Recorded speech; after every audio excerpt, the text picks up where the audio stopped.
name's Brett Parks. I was born and raised in Miami, Florida, South Florida boy, and I was always into sports, very athletic. Ended up joining the military, wanted to serve my country, joined the United States Navy. I have a wife, I have 2 children, a 2-year-old little boy and a 6-month-old little girl. Life is just very interesting. Life has been a wild ride.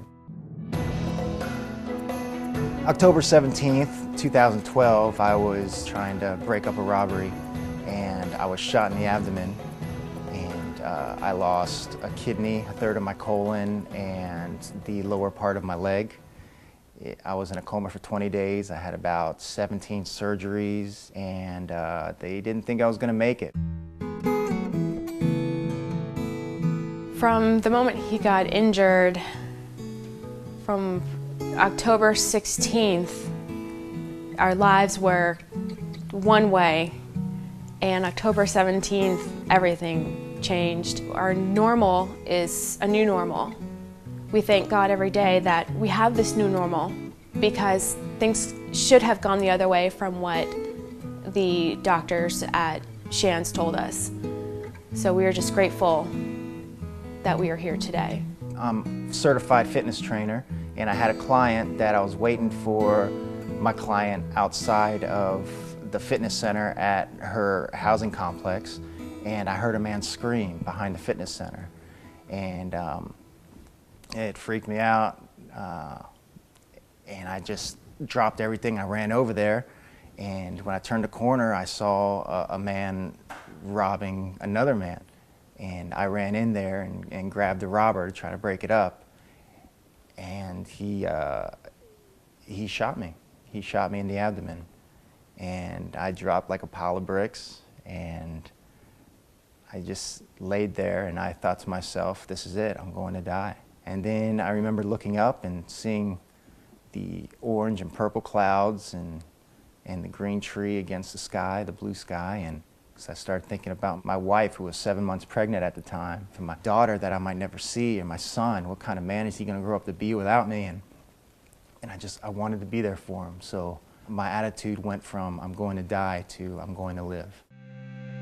We went from talking, Brett and I, all day, every day, just through texting until I would get home from work, and to not speak to him, it was torture. It was all I wanted to do was just speak to him, and it was good enough to just see him. That's all I wanted him to do, was to wake up, just so we could talk again.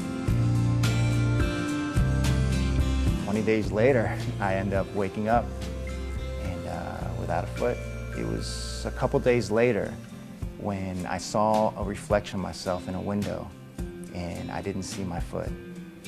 And I turned to my wife and I said, Susie, I said, do I have a foot? And she looks me straight in the eye and she says, no, Brett, you don't. And I said, well, do you still love me? And she looked at me and she said, Brett, I didn't marry you for your foot.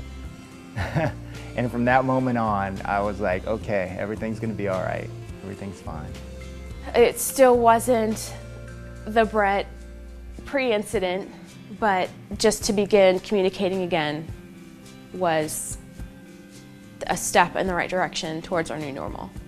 I called JT immediately to tell him the story of Brett Parks, and I felt that they certainly needed help, and he was all over it. He said, let's go.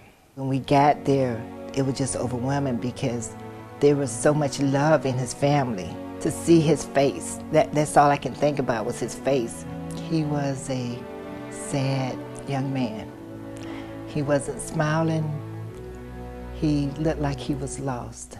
We prayed, we talked, and JT talked with him, and his mom was crying, and his wife, and it was a big cry-out thing, and it was an honor to be there. I saw pictures of him, and they came home.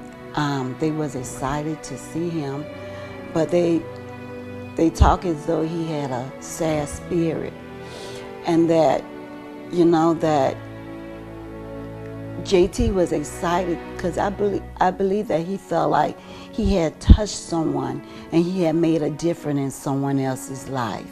It wasn't long after I woke up that I met JT. It could have been a span of maybe a week.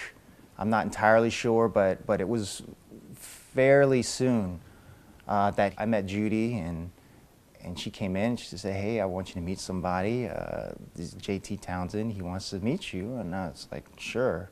And then here comes JT Townsend rolling into my room, and he has this huge smile on his face, and I'm thinking to myself, what is this guy smiling for? He's worse off than I am. It was right before Christmas, so they just came, just arms full of gifts. And we sat there and got introduced. We all opened gifts from the JT Foundation, and it was a great moment. Brett and I really needed it. They really uplifted us when we really needed uplifting. After speaking to him, my misery suddenly changed. It went from poor me to, this is a challenge. This is a way for me to overcome this. And so I got out of bed and I started working on walking again and, you know, learning how to eat and to get stronger with breathing. And he really motivated me. And if he would have never rolled into my room, I don't know where I'd be right now. I might still be in bed and in a wheelchair, pouting, feeling bad for myself.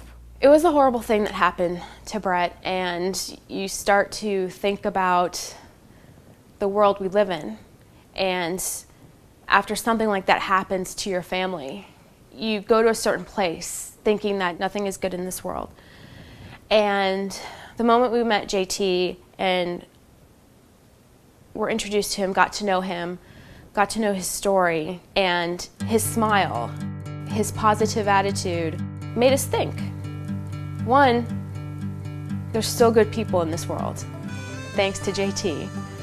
And also, life does go on. You can make the choice to inspire others and make the best out of your situation that you've been dealt. That's what JT did. For him to go through his schedule and then want to reach out to somebody else or take a trip to the hospital just to say hi or just to go to their house and uplift them, but he leave their house uplifted and can't wait to come home and tell us, oh my goodness, so-and-so. So it was just so proud of JT. The whole journey from his incident to now, it's all such an inspiration. Like, he's, even now in his passing, he's still such an inspiration. JT loved life. He loved people. He loved his family. He was always a leader. And it was his desire for this foundation. And we want his legacy to live on. I'm very happy and very blessed to be here. And in a weird, funny, weird, strange way, I'm almost grateful for what happened to me because I don't take things for granted anymore. JT helped me to see that, you know, life is precious and it's not what happens to you. It's not how many times you get knocked down, it's how many times you get back up. He's helped me get back up